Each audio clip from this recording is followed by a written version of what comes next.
안녕하세요, 레디캠프고입니다. 우리가 살다 보면 항상 생각하는 대로만 완벽하게 일이 풀리지 않는 경우가 많죠. 마찬가지로 캠핑을 즐기다 보면 예상치 못한 곳에서 다양한 일들을 많이 겪게 되는데요. 예를 들면 캠핑 기간 내내 쨍쨍하다가 철수할 때 갑자기 비가 쏟아진다든지, 부탄가스가 다 떨어졌는데 캠핑장에 매점도 없고 근처에 마트나 편의점조차 없다든지, 다 챙긴 줄만 알았는데 캠핑장 도착해서 빼먹은 물건이 기억날 때, 난로나 버너에 텐트나 타프에 불방이 생기는 등 생각만 해도 끔찍한 경우가 많습니다. 하지만 오늘은 이렇게 나의 실수나 천재지변으로 인해 멘붕이 오는 상황이 아닌 타인에 의해 제가 멘붕이 왔던 상황을 정리해봤습니다. 오늘 소개해드리는 내용은 혹시나 내가 나도 모르게 다른 캠퍼들에게 피해가 되진 않았을지 참고용으로 보시면 좋을 것 같습니다. 그러면 캠핑을 하다가 멘붕이 오는 상황들 탑 8 바로 알아보겠습니다.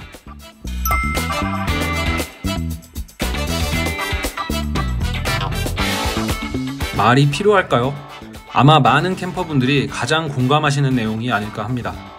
한국에서 캠핑은 많은 분들이 힐링과 휴식을 하기 위해 오는 정말 건전한 여가 생활인데요. 그렇기 때문에 대부분의 캠핑장은 보통 밤 11시 전후로 불을 소등하고 목소리를 낮추는 소위 매너타임이라는 걸 명시해 놓고 있습니다.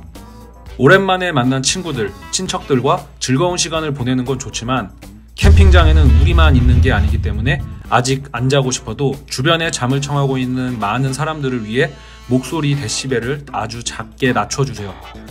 또한 한낮이라도 캠핑장에는 어른들만 있는 게 아닙니다. 어린아이들과 가족 단위로 오는 캠퍼분들도 많은데 욕설이나 야한 얘기를 옆 텐트에 다 들리게 큰 소리로 하는 건 텐트 철수하신 후에 호프집 같은 데 가서 해주세요. 또 블루투스 스피커에서 나오는 음악 역시 다른 사이트에 굉장한 소음으로 다가올 수가 있습니다.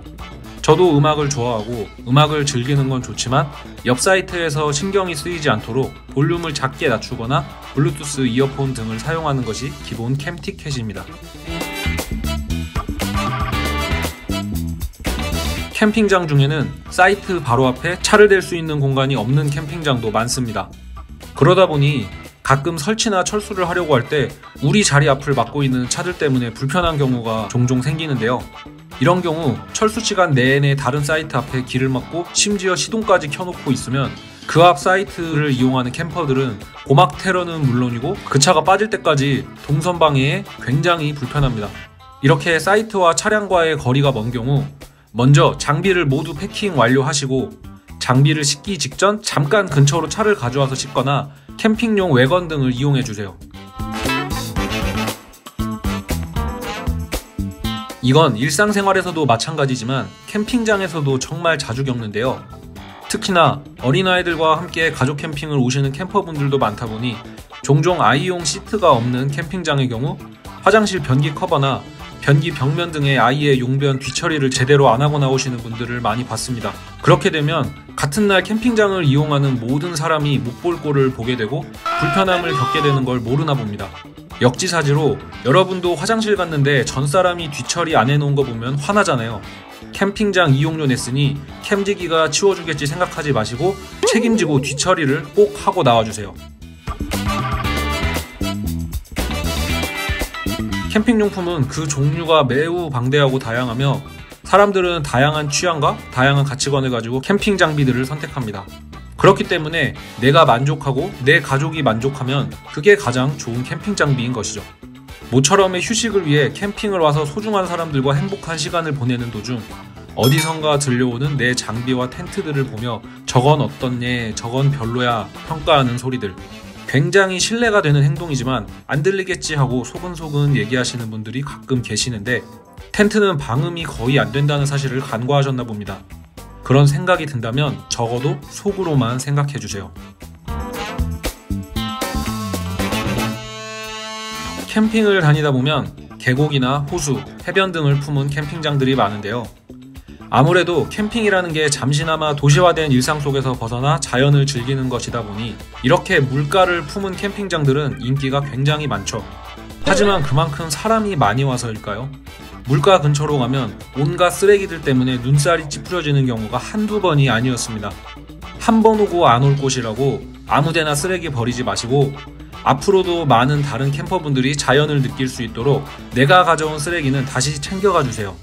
자연을 보존하는 가장 좋은 방법은 내가 왔었던 흔적을 남기지 않는 것입니다.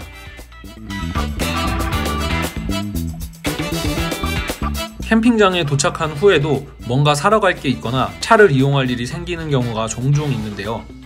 낮에는 문제가 안 되지만 밤에는 조금 조심하셔야겠습니다. 도심이 아닌 만큼 캠핑장에서는 우리 사이트를 밝혀주는 랜턴들 외에는 빛이 없기 때문에 자동차 헤드라이트 불이 들어오면 굉장히 눈이 부십니다. 가능하면 야간에는 차량 시동 자체를 안 켜는 게 좋지만 만약 정말 차를 꼭 사용해야 할 일이 있다면 주간주행등이나 미등만 켜고 헤드라이트는 꼭 끄신 후에 아주 천천히 서행해서 이동해주세요. 라이트 불빛도 불빛이고 주행시 바퀴에서 나오는 먼지 역시도 주변에 만만치 않은 민폐가 될 수 있습니다. 불멍을 할 때도 주변을 한번 살펴야겠습니다. 가끔 보면 장작불을 지필 때 불씨가 빨리 붙도록 하기 위해서 서큘레이터를 이용하거나 혹은 음식 조리 중에 장작의 연기가 계속 내 쪽으로 와서 다른 방향으로 바람을 날리는 경우가 있는데요. 이때 바람을 날린 방향에 다른 캠퍼들이나 텐트가 있진 않은지 꼭 확인해주세요. 예전에 옆 텐트에서 날아온 연기들 때문에 계속 기침하고 숨막혀서 고생했던 기억이 있습니다. 결국 그 캠핑장은 저한테 안 좋은 기억으로 남아서 그 후로 다시는 안 가고 있어요. 바람막이 같은 게 있다면 주변으로 연기가 날아가지 않도록 막는 것도 방법입니다.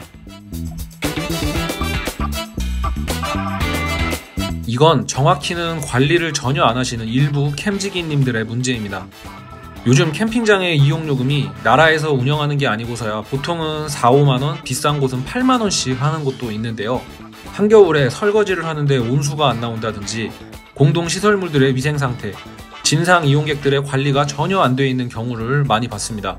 우리가 지불한 비용에는 전기나 수도, 자릿세뿐만 아니라 이런 부분에 관리까지 다 포함이 되어 있다 생각해요.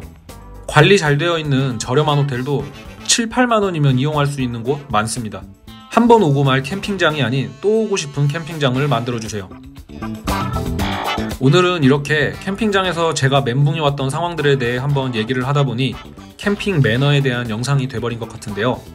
워낙 요즘 캠핑 인구가 많이 늘다 보니 캠핑장도 더 붐비고 이렇게 멘붕이 오는 상황도 자주 생기게 되는 것 같습니다. 놀러가서 너무 깐깐하게 눈치 보여서 제대로 놀겠어? 하고 생각하지 마시고 즐길 수 있는 것은 즐기되 다른 캠퍼들도 내 가족이라 생각하고 서로가 조금씩만 더 조심하고 주변을 살피면 얼굴 붉히지 않고 모두가 행복한 시간 만들 수 있을 거라 생각합니다. 오늘도 끝까지 시청해주셔서 감사합니다. 모두 즐거운 캠핑 라이프 즐기세요. 구독과 좋아요는 제가 영상 제작을 하는데 큰 힘이 됩니다.